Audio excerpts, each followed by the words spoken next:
নমস্কার বন্ধুরা, নীলি রান্নাঘরে আবার একটি রেসিপিতে স্বাগত। বন্ধুরা, আজ আমি শেয়ার করতে চলেছি ইঁচড় দিয়ে রুই মাছ দিয়ে দুর্দান্ত স্বাদের একটি রেসিপি। তো দেখুন, তার জন্য এখানে আমি ইঁচড় খুব ভালো করে কেটে ধুয়ে একদম রেডি করে নিয়েছি। আর এখানে আমি একটা বড় সাইজের আলুও খুব ভালো করে কেটে ধুয়ে নিয়েছি দেখুন। তো প্রথমে আমি একটা মশলা বেটে নেব, তো দেখতে থাকুন। এখানে নিয়েছি আমি 5টা শুকনো লঙ্কা, অল্প গোটা জিরে দিয়ে দিচ্ছি। এবারে অল্প জল দিয়ে মশলা বেটে নেব।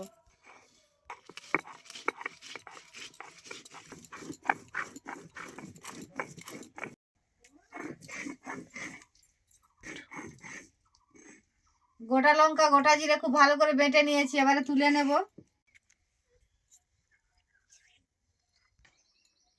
এবারে আমি আদা রসুনটা বেটে নেব।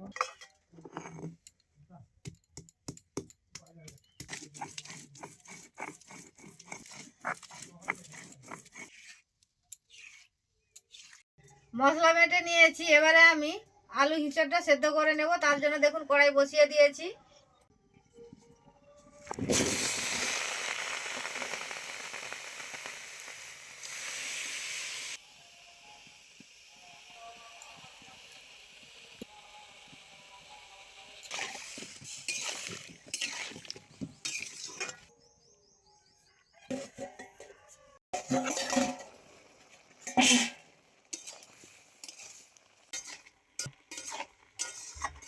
এছাড়া আলুটা খুব ভালো করে সেদ্ধ করে নিয়েছি, এবারে নামিয়ে আমি কড়াইটা পরিষ্কার করে নেব।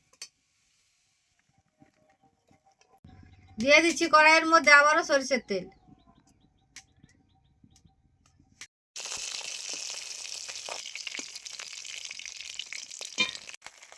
মাছটা কড়াইয়ে দেওয়ার সময় স্কিপ করে গেছি, তো মাছটা খুব ভালো করে ভেজে নিয়েছি, এবারে তুলে নেব।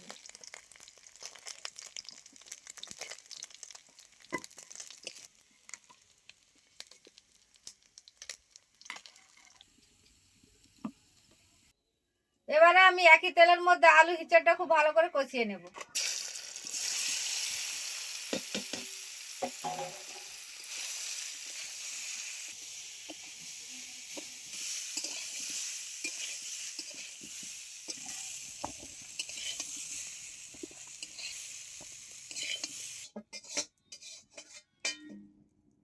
আলু ইঁচড় খুব ভালো করে কষিয়ে নিয়েছি, আবারও দিয়ে দিচ্ছি আমি রান্নার জন্য কড়াইয়ের মধ্যে সরষের তেল পরিমাণ মতো।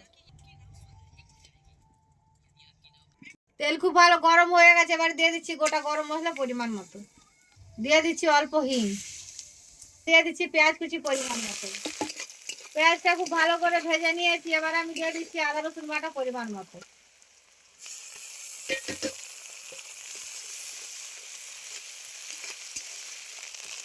আদা রসুন পেঁয়াজ খুব ভালো করে ভেজে নিয়েছি, এবার আমি দিয়ে দিচ্ছি বেটে রাখা মশলা। দিয়ে দিচ্ছি 1 চামচ হলুদ গুঁড়ো। এবার দিয়ে দিচ্ছি আমি অল্প কাশ্মীরি লঙ্কার গুঁড়ো। দিয়ে দিচ্ছি অল্প মশলা বাটা জল। এবার আমি দিয়ে দিচ্ছি একটা বড় সাইজের টমেটো কুচি।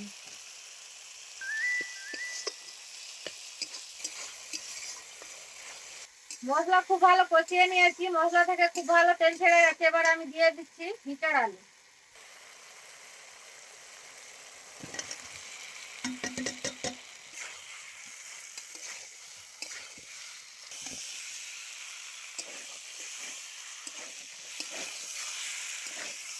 ইঁচড় আলু খুব বেশ কিছুক্ষণ কষিয়ে নিয়েছি, এবার আমি দিয়ে দিচ্ছি পরিমাণ মতো জল।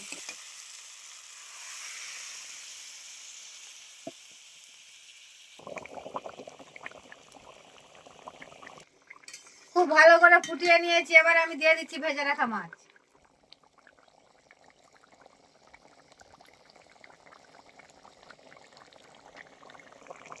এবারে দিয়ে দিচ্ছি স্বাদ মতো নুন।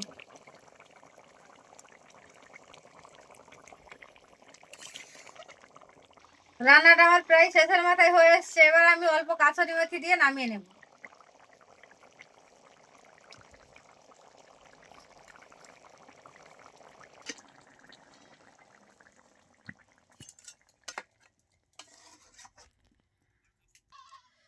একদম রেডি করে নিয়েছি দেখুন। এরকম ইঁচড় দিয়ে রুই মাছ দিয়ে সুস্বাদু রেসিপিটা আপনারা বাটা মশলায় একবার বাড়িতে ট্রাই করবেন। আশা করছি বাড়ির ছোট থেকে বড় সবাই চেটে পুটে খাবে।